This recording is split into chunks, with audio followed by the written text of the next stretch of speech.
So I think let's start off with the worst movies, just for the hell of it. So I've actually only got four.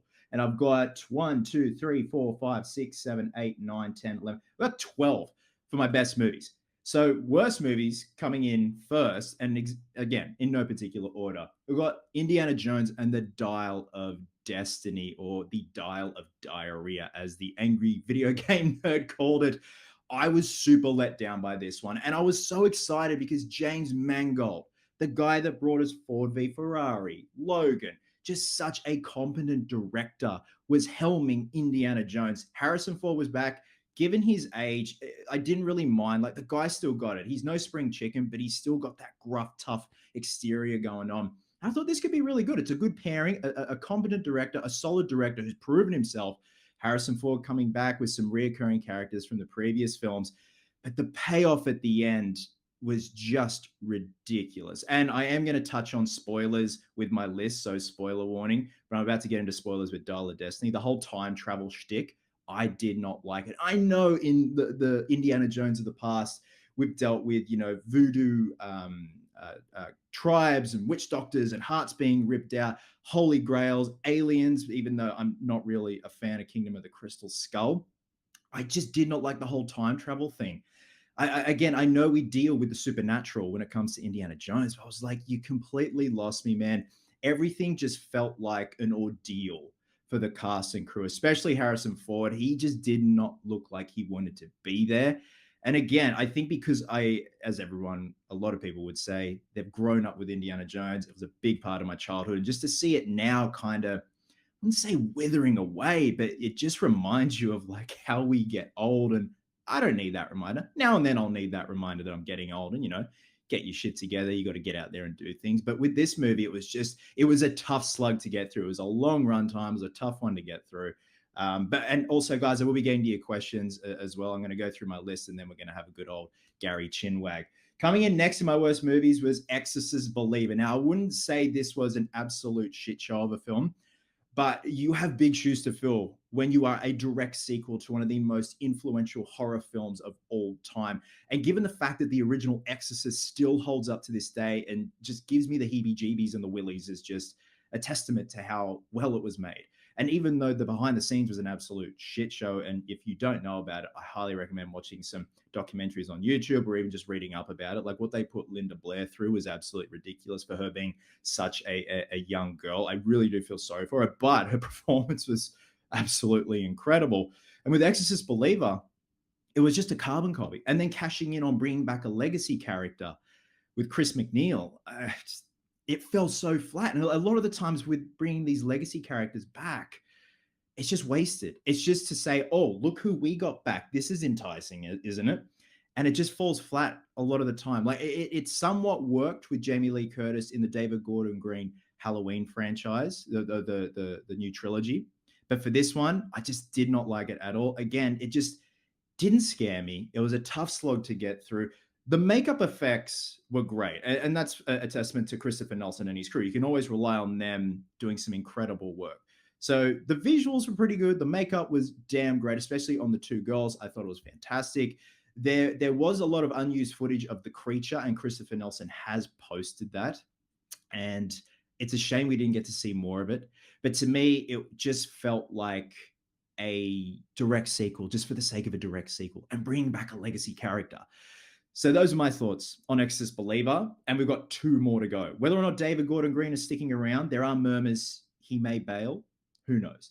Coming in next, and my second last worst movies of 2023 is The Marvels. Now, this film has caused a lot of drama and contention with people saying it's woke and stuff like that. I'm not looking at it through that lens. I'm looking at it through just purely a review lens. And to me, it just felt like a film of a massive identity crisis. It didn't know what it wanted to be, whether it wanted to be a Ms. Marvel Disney Plus series, a Monica Rambeau Disney Plus series, or just another Captain Marvel movie. It just was all over the place, and it lost me, especially within its editing, and then just jumping to a scene from another where it just didn't flow well. There was no real organic transition. And just a lot of the time, I'm sitting there in the cinema and I'm zoning out, and there are all these beautiful visuals up on screen. But at the same time, I think I'm just in the mix of wouldn't say superhero fatigue, but there is just an oversaturation at the moment. And I don't know how to feel about it. I want to get excited for a new superhero movie each time one comes out, but it's starting to get to the point. Well, it's actually gotten beyond the point where it's now quantity over quality, especially when it comes to the Disney Plus series. Everyone's like, you got to watch this, you got to watch that. I'm like, that just sounds like too much work. Like, I don't have the time to sit down, commit, and stuff like that, unless it's a banger of a series that I'm really looking forward to. Right now, I want to catch up on Reacher. I've heard nothing but good things. I love Alan Richardson as Reacher. He's just such a cool dude. I love his humble beginnings of playing Raphael in the Michael Bay TMNT movies, doing the mocap stuff and the voice for Raphael. To me, I'm like, yeah, man, you are a good Raphael. But as Reacher, the dude is a tank. But yeah, going back to the Marvels, to me, it was all over the place, and that's when it lost me, and I just felt nothing. I wasn't moved. I wasn't taken away to the world of the Marvels. Don't get me wrong, the chemistry between Captain Marvel, Ms. Marvel, and Monica Rambeau was great, but I just felt they were lost in just a clusterfuck of a film. And coming in last for my worst movies of 2023, and I just put my review up last week, is Aquaman and the Lost Kingdom, or They Have Lost Their Way. Again, this film just felt like a massive obligation to the cast and crew to get it done, get it out there into the world. And again, wonderful visuals. I loved the first one. It's by no means a perfect film, but I found so much enjoyment in it. It was silly, it was bombastic, but the visuals were great. The visuals definitely carry over in this one. The CGI, however, was a bit of a letdown at times with things just not gelling with me, if that makes sense. Like, it takes you out of it. There are some shots where I'm like, that looks incredible. And then there are other shots I'm like, whoa, what was that not rendered? What was the budget constraint? What was the time constraint? Were you guys under the pump? What was going on? That's the thing. You never really know the behind the scenes of how these things go down. And Tyler Adams, man, if you want to chime in, like, visual effects is a tough thing. It's so tough. And it takes an absolute village or sometimes a city of people to do this type of stuff. But to me, once again, it just felt like an obligation. They just want to get this done, slapdash, rushed it, get it out there. And it's so sad that this is the end of the DCU. And this is what we capped it off with, especially given we had such little gems in the DCEU. Like, for me, I think my favorite is probably Batman v Superman, as flawed as it is. The extended edition definitely does bring it up a few notches. It's still by no means perfect, but I think just the trinity of Gal Gadot, Henry Cavill, and Ben Affleck was so good, and it just had so much potential. Obviously, we had Zack Snyder's Justice League that kind of was a nice little comeback story for Zack and his redemption arc in the mix of Justice League when Joss Whedon stepped in. But when it comes to Aquaman, The Lost Kingdom, I felt nothing once again. And it just went out on an absolute whimper. Now, with that being said, we are done with the the worst movies of 2023. So first up, again, in no particular order, Godzilla -1. Holy shit. If anything, this is probably my top movie of 2023. What an absolute surprise. I am by no means a Godzilla aficionado fan, but just how character driven this was. Godzilla was the bad guy once again, and you weren't rooting for Godzilla. Godzilla was the threat. This is a bleak, dark film, but again, the writing and the characters is so good. Post World War II in Japan, the visuals were brilliant on a supposed budget of 15 million. But since then, the director has come out and said, I wish it was 15 million. There are murmurs it was 12 million, which just goes to show how damn talented this crew was. And given the fact that the director himself was the visual effects supervisor, so he oversaw everything. He understood the craft. He understood how these things work. I think that is what you need when it comes to a visual effects heavy film. If you have a director that knows all the ins and outs, and case in point, Air, spoiler alert, is on my list for top movies of 2023. Ben Affleck is all over it. He in front, behind the camera. He knows the technical side of everything, and he's so involved. He'll grab the camera, pick it up, and be like, all right, let's go. Let's do this. I left the cinema feeling hopeful, empty, and a bit depressed, but in the best way possible, because that means the film affected me. Like I said in my review, if they were to make another one, fine. If they weren't going to make another one ever again, I am totally happy with that. I am satisfied with what I got in Godzilla -1. Next up is the Iron Claw. I saw this a couple of days ago, managed to get a screener. We are not getting it for another 19 days officially here in Australia, which is pretty shit 'cause it's doing the rounds in America, I believe. I don't know if it's a limited screening at the moment, but this tells a story of the Von Erich family, the wrestling family headed by Fritz Von Erich. I did a deep dive into the Von Erich family before watching this. I'm like Godzilla. I'm not a Godzilla aficionado like the Iron Claw. I'm not a wrestling aficionado. So I had to do a deep dive. And holy shit, it is such a sad and depressing story when it comes to the Von Erich brothers. It's really tragic. I won't go into specifics now. If you want to read up about it, go for it. Because if you haven't seen it yet, I feel like it's more of a surprise. If you don't know the full history of the Von Erich family going into this film. And what I love is they don't over dramatize the events that happen in the film and what happens to these boys. It's subtle, it's subdued, much like Zac Efron's performance. And like I said in my review, I wouldn't say it's a tour de force performance, but it's definitely one of his strongest performances. And I think that's why he kind of tries to keep it all together. He's kind of, I wouldn't say he's the hotshot brother, that goes to Kerry Von Erich. He plays Zach. I keep saying Zack Snyder. Zac Efron plays Kevin Von Erich. So he's kind of the up and coming one. Kerry is kind of the pretty boy, the charming one. And I love that Zach is trying to keep it together. And at the very end, he just lets loose. And after everything that's happened to his family, the tragedies that have happened in his family, he just lets it all go. And I wouldn't say he's at peace at the end, but he's come to terms with what's happened and now it's time to move forward. And just the supporting cast as well, incredible. The production design, because you go through the 70s, 80s, right up until the early 90s. Highly recommend checking it out. It's a tough watch. I don't think I could watch it again unless I'm really keen and I want to show my mates or show Chloe for that matter, like because she's a big Zac Efron fan and she was watching bits of it. She was coming through when I was watching the screener and, you know, she kind of do the stop, and especially when Efron's in the ring and he's just like a Greek god. Like, you know, we know he had help and that's fine. You know, if it helps you get that physique for the role and really sell it to the audience, fine. I think it's more or less when celebrities just outright lie and they're like, oh yeah, chicken and broccoli and a lot of creatine. Bullshit, mate. That's not how it works. You got to eat those tremboloni sandwiches. So yeah, Iron Claw. And I just mentioned it before. Coming in next is the film Air, directed by Ben Affleck. We've got Matt Damon in there. We've got Chris Tucker coming back. I love Chris Tucker, but I love the fact that he doesn't oversaturate himself in films. He's very picky with his roles. And this is a story of the Air Jordan and Nike coming to Michael Jordan and trying to get the deal. And it ended up being one of the most lucrative deals in business history, one of for that matter. But I love how inspirational this movie is. And this came out when I just started this channel.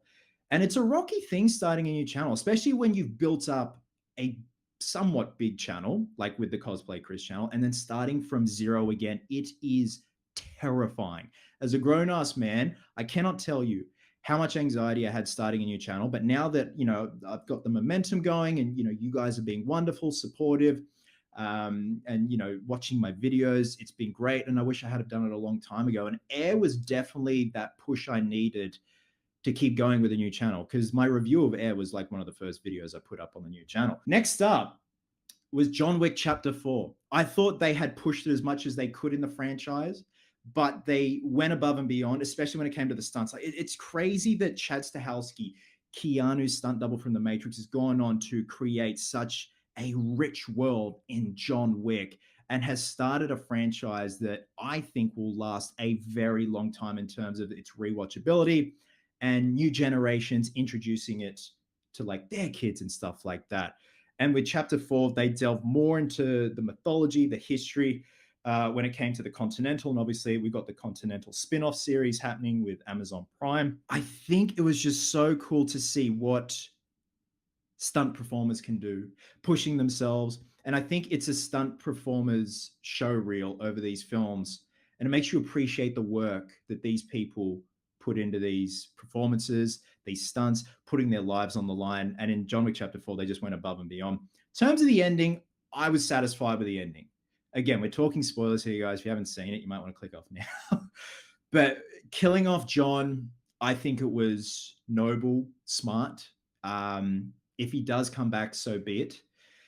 And they sort of hinted at it at the end, but I feel like this is like Godzilla -1. If they didn't make another Godzilla after -1 to follow up with that one, I'm fine with it. If they never make another John Wick film again, I'm fine with it. I'm happy with what we've got in 4.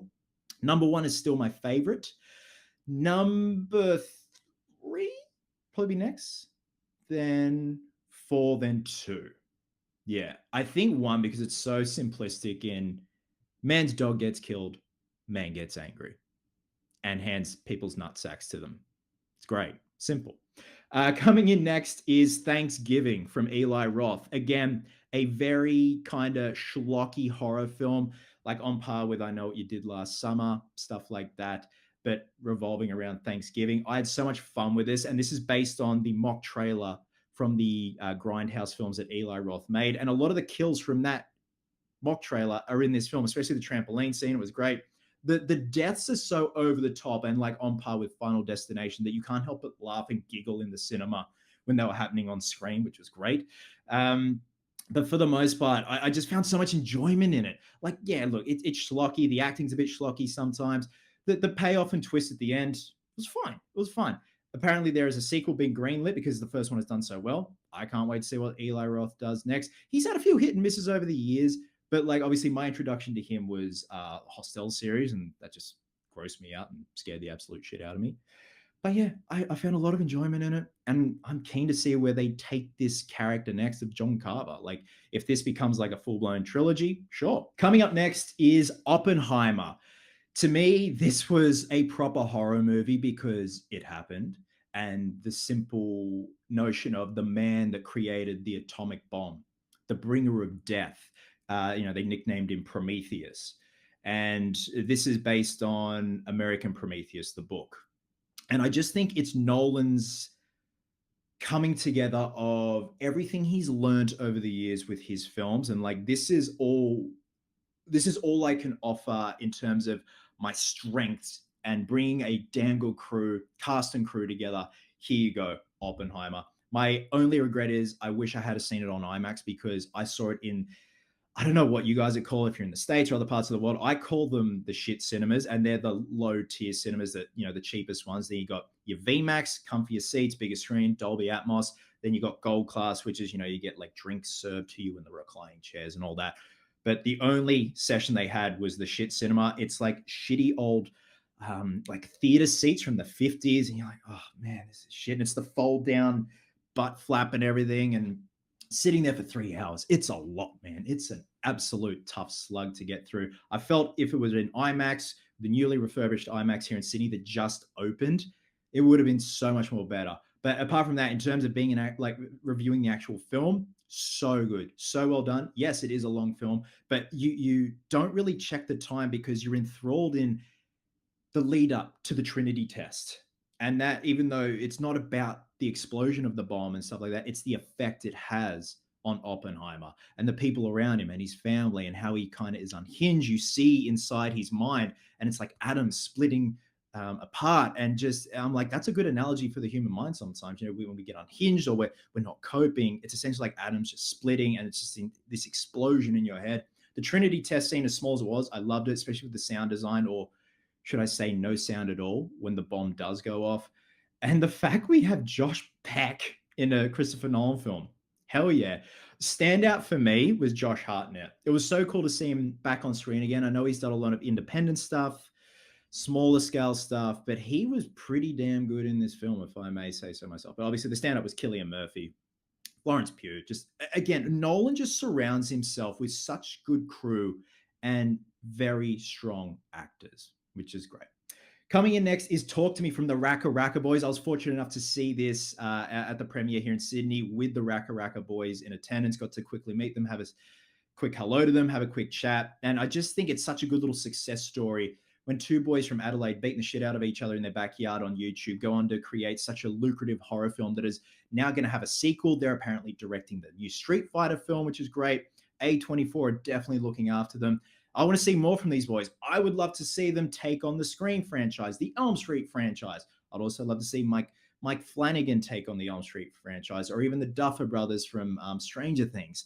But Talk to Me was a nice little surprise. If you haven't seen it, highly recommend checking it out. Good little twist at the end and a brutal opening sequence. Coming in next, we have, keeping in the theme of horror films, Saw X, a very intimate film. I am not fully up to speed with the lore of Saw. Like I had to play catch up, and there was a lot to take in. But I love that this is taking place between Saw 1 and 2, I think, or is it 2 and 3? But we see John Kramer get his diagnosis. He goes to seek help abroad, and he's essentially fucked over. He's conned out of his money, hundreds of thousands of dollars, and it just goes to absolute shit for the people that screwed him over. And I love it. I love how intimate the setting is. Takes place in this one building. We have some reoccurring characters. Amanda coming back, but I really love Tobin Bell's performance in this. I think this is my favorite performance of his.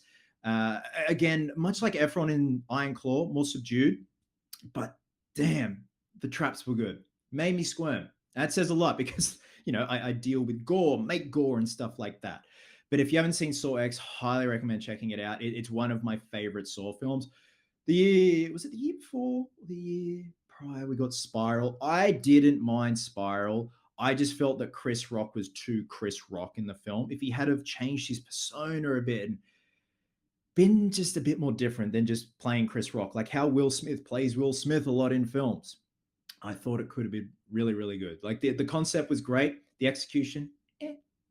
Moving on, and I didn't do a review on this initially, but Dungeons and Dragons: Honor Among Thieves. I had so much fun with this. It is such a fucking silly film, but Chris Pine in the lead, just so charismatic. The whole cast was great. It's definitely got rewatchability. It's by no means a perfect film, and it's not going to win or didn't win any awards. But my God, I had so much fun with it. I had too much fun with it. And I'm not a D&D expert. I was in good company with people who were D&D experts, and they came out of the cinema when we went to the premiere, and they're like, spot on. There's so many Easter eggs in there, stuff that just went over my head, especially when it came to like certain characters doing certain things. And they're like, yeah, did you remember when this character did this or this character did that? I'm like, I don't know what you're talking right now. Like those words are gibberish to me. But if you're happy as a D&D fan, then I'm happy as a moviegoer. So yeah, if you haven't checked that out, highly recommend it. It's actually one of those great movies where you can have your mates over, get some Uber Eats. It's good just to have in the background. It's just, again, so fucking silly. I was laughing a lot. I think I laughed a bit too much in that film. But yeah, definitely better than the Jeremy Irons one from the early 2000s. Coming in third, last or third before we wrap up this list, Guardians of the Galaxy 3. If you want a movie that definitely made me cry as an animal lover, this is the one. So much so that PETA, the animal organization, gave an award or something to James Gunn for Guardians of the Galaxy 3 in terms of putting the notion out there about animal cruelty. And even though it's all CGI when it comes to little baby Rocket and his friends, it's still heartbreaking, man. The CGI is that good, and just the emotions and animations, so good. I thought this was going to be awful. Like Guardians of the Galaxy 1 was a pleasant surprise, especially going into it not knowing these characters. And then Guardians 2 came along and it was fine. Definitely wasn't as good as the first one. And then Guardians 3 came along. I actually think Guardians 3 is the best out of the entire trilogy, especially in terms of wrapping certain characters up. The soundtrack, once again, is just a banger. Like, and that's something you can always rely on, especially with James Gunn. James Gunn knows how to put good songs into his films and then have a very memorable soundtrack, whether it be Guardians or even the Suicide Squad. But when it came to Rocket's backstory and delving into that with his experimental friends, it is heartbreaking, man. And even just the climax of the film, Will Poulter as Adam. Is it Will Poulter? Will Poulter as Adam Warlock. I felt he didn't get enough screen time, though. I would have loved to have seen more of Adam Warlock. But yeah, Guardians 3, massive surprise, especially for a Marvel film that at the moment just seems very oversaturated, too much quantity over quality. Coming in second is Evil Dead Rise. Again, this is in no particular order, but Evil Dead Rise. And I was fortunate enough to interview the girls from the film. They were an absolute treat. Had a lot of fun with this. I'm not exactly up to speed with Ash vs. Evil Dead. I was introduced to the first Evil Dead film when I was like that big, and it scared the absolute shit out of me, but it still lingered in my head. I'm like, I want to see more. And then I went to the video shop, got the second one, and then watched Army of Darkness on cable. And even though Army of Darkness is very different from the first two, it's still Raimi at his finest and just the goofy horror that he's well known for. But when it came to Evil Dead Rise, it's still in the same universe with the Necronomicon. And I think it was just a nice intimate setting taking place in an LA high rise, even though they filmed it over in New Zealand, which is still pretty cool. It's just a damn good movie. The gore was on point. It was brutal to watch. I thought it was just a nice, fresh take on the world of Evil Dead. And last but certainly not least, my best movie, one of my best movies of 2023 is Across the Spider Verse. Um, the animation in these films is a testament to how talented people can be. Tyler, if you want to chime in with this one, man, it's so amazing to watch up on screen the different animations of certain characters. They have their own animation personality, stuff like that. But the storyline, the payoff at the end, the twist at the end, where we see a multiverse version of Miles, as you know who. I thought that was great. And it just leaves you on an absolute cliffhanger because we got Into the Spider-Verse, Across the Spider-Verse. The next one is Beyond the Spider-Verse. So essentially, I'm pretty sure they just split it into two. That's going to be coming out in 2024, I'm pretty sure. But again, just it is full of cameos. When he goes into the Spider-Man headquarters and there's all the cameos there, we even get Donald Glover. I thought it was just so well done. But it's not one of those things where we need to inject this character in just for the sake of a cash grab because, oh, look who we've got. No, they're in the Spider Academy where there's going to be a shitload of cameos and different multiverse Spider-Man, Spider-Women, Spider-People, all that type of stuff. I just think it was so well done. Like you need to go back and watch the film and be like, oh my God, there's X, there's Y, there's Z. I didn't see that the first time. But the storytelling as well, the storytelling is so good. The voice acting, the animation, the pacing, it just the going gets going and it's on par with Into the Spider-Verse. And I'm really keen to see where they go in Beyond the Spider-Verse. I always get so confused. Into, Across, and Beyond. So there you go, guys. Those are my best and worst movies of 2023. Let's go to the chat and see what you guys have been saying. So let's